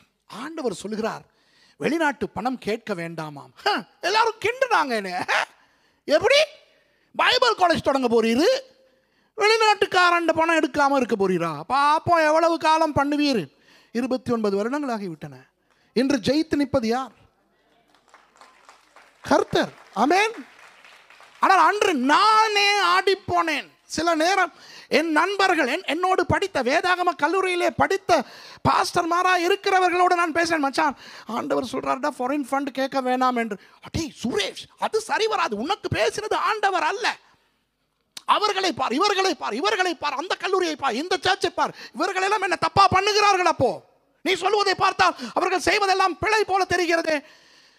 அப்போ எனக்கும் யோசனை வந்து, ஒருவேளை நான் தான் குழப்பிக்கொண்டேனோ? ஏனென்றால் எல்லாரும் வேற மாதிரி அலுவா செய்கிறார்கள். விளங்குதா உங்களுக்கு? எல்லாரும் ஃபண்ட் ரைசிங் செய்கிறார்கள். அப்போ நான் ஏன் செய்யக்கூடாது? அப்போ உண்மையில் ஆண்டவர் பேசவில்லையோ என்று தேவன் பேசினதையே கேள்விக்குறியாய் மாற்ற வைத்தார்கள் நான் பேசினவர்கள். இன்று அதுதானே நடந்தது. இங்கு ஆண்டவர் சொல்கிறார், நான் இஸ்ரவேல் புத்திரருக்கு கொடுக்கும் தேசத்தை போய் பார்த்து விட்டு வா. ஆனால் இப்போ என்ன நடந்திருக்கிறது? எல்லாரும் புலம்புகிறார்கள். ஐயோ ஐயோ ஐயோ. உங்களுக்கு தெரியுமா, இவர்கள் வேறொரு தலைவனை நியமித்து தங்களை மறுபடி எகிப்துக்கு கொண்டு போக இவர்கள் தீர்மானித்தார்கள். ஆண்டவருக்கு எந்த அளவுக்கு கோபம் வந்தது என்றால், இவர்கள் 40 நாட்கள் சுற்றி பார்த்தார்களா? நான் சொன்னேன், ஞாபகம் வைத்துக் கொள்ளுங்கள் என்று. அந்த 40 நாட்களுக்கு சரிவர 40 ஆண்டுகள் இவர்களை அலைய விட்டார். கடைசியில் இந்த 2 பேர் மாத்திரம், யார்? யோசுவா, காலேப். இந்த 2 பேர் மாத்திரம் தேசத்துக்குள்ளே வர வைத்தார். நான் அந்த 2 பேரையும் குறித்து, அதில் விசேஷமாக காலேபை குறித்து நாளைக்கு நான் பயங்கரமான சில ரகசியங்களை உங்களுக்கு சொல்லிக் கொடுக்க போகிறேன். யார் காலேப்? அவருடைய பேர் நாய். அவருடைய பேரின் அர்த்தம் என்ன? நாய். நாய் என்று அவருக்கு ஏன் பெயர் வந்தது? அவர் எப்புன்னேயின் குமாரன். யார் அந்த எப்புன்னே? கேனேசியர்கள். யார் அந்த கேனேசியர்கள்? காலேபுக்கும் யோசுவாவுக்கும் இருந்த நட்பு என்ன? ஒருவர் நாய், மற்றவர் பாம்பின் குமாரன். அதில் ஏதாவது இருக்குமோ? ஒருவர் எப்ராயிம் கோத்திரத்தின் பிரபு, மற்றவர் யூதா கோத்திரத்தின் பிரபு. அதற்கும் சாலமோனுக்கு பிறகு தேசம் 2ஆய் பிரிந்ததுக்கும் ஏதாவது தொடர்பு இருக்குமா? விளங்குதா? வடக்கு ராஜ்யம் சாலமோனுக்கு பிறகு பிரிந்த பொழுது முதலாவது மன்னனாய் வந்தவனுடைய பெயர் யெரொபெயாம். அவன் யார்? எப்ராயிம் கோத்திரத்தான். அவனுக்கும் யோசுவாவுக்கும் எதுவும் தொடர்பு இருந்திருக்குமா? உறவு. காலேபுக்கும் தாவீதுக்கும் ஏதாவது தொடர்பு இருந்திருக்குமா? இந்த விஷயங்களை நாளை நாம் படிக்க போகிறோம். ஆயத்தமா? ஆயத்தமாகி வாருங்கள். நாளைக்கு அருமையான புதுமையான சில காரியங்களை நாம் படிக்க போகிறோம். எழுந்திருந்து ஜெபித்து நிறைவு செய்வோம். நாளைக்கு நான் என்னாகமம் 11ஆம் அதிகாரத்துக்கும் உங்களை கொஞ்சம் கூட்டிக் கொண்டு போய் எல்தாத் மேதாத் சம்பவத்தோடு நான் பாடத்தை தொடங்குவேன். சர்வ வல்லமையுள்ள ஆண்டவரே, இதோ இந்த உங்களுடைய வார்த்தையை கேட்ட இவர்கள் ஒவ்வொருவரையும் உங்கள் பாதத்தில் வைத்து ஜெபிக்கிறேன். ஆண்டவரே, எங்களுடைய கடந்த காலங்கள், எங்களுடைய பிறப்புகள் அசுத்தமானவையாக, அலங்கோலமானவையாக, நூனை போல சர்ப்பம் போன்றதாய் இருந்தாலும், இன்று 1 பேதுரு 2:9 படி நாங்கள் எங்களை அந்த ஹாரத்தில் நின்று தன்னுடைய ஆச்சரியமான ஒளிக்கு வரவழைத்தவருடைய புண்ணியங்களை அறிவிக்கும்படி ராஜரீக ஆசாரியர்களாக இருக்கிறோம். அப்பா, தெரிந்து கொள்ளப்பட்ட சந்ததியாக இருக்கிறோம். அந்த பாக்கியத்துக்காக உங்களுக்கு நன்றி செலுத்துகிறோம். அந்த கிருபை, உங்களுடைய கிருபையினால் எங்களுக்கு நீங்கள் கொடுத்த ஆசீர்வாதங்களுக்காக நன்றி. ஆண்டவரே, எங்கள் அநேகருக்கு நீங்கள் அநேக வாக்குகளை கொடுத்திருக்கிறீர்கள். வாக்கு மாறாத தேவன். உங்களை நம்பி காலேபை போல, யோசுவாவை போல சிறுபான்மையினராய் நாங்கள் இருந்தாலும் உங்களை நம்பி வாழுகின்றவர்களாய் இருக்க எங்களுக்கு உதவி செய்யுங்கள். இயேசுவின் நாமத்தில் பிதாவே, ஆமென்.